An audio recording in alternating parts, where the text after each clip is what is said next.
खजूली के मेला में। चल गए रनिया मेला घूमे वो गणेश के पूजा में। चल गए रनिया मेला घूमे वो गणेश के पूजा में। हेगे नथिया देबो झुमका देबो खजूली के मेला में।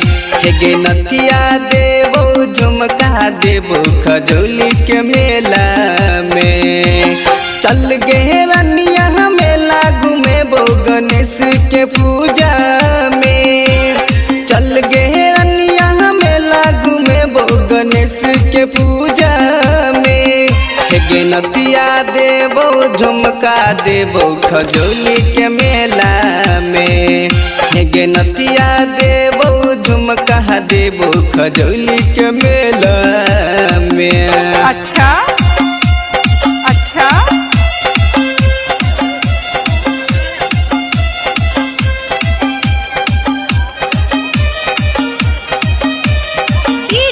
विकास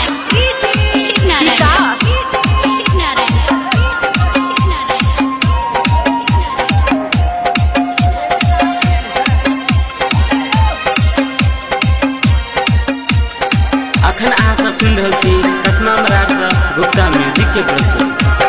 कोको कोला हम पिएबो, छोला भटूरा खिएबो, शंभू होटल में लजा कर चौमिन से हो खिएबो।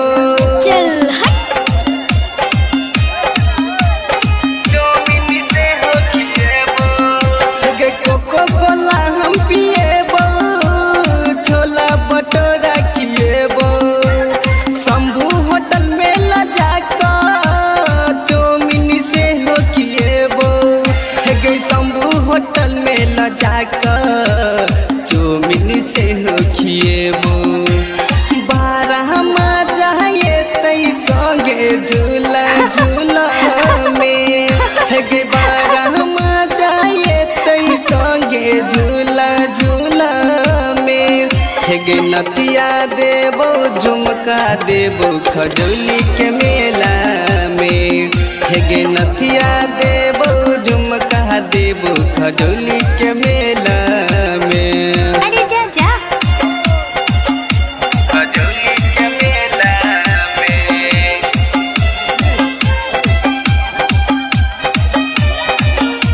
खजूली के मेला में। शिव नारायण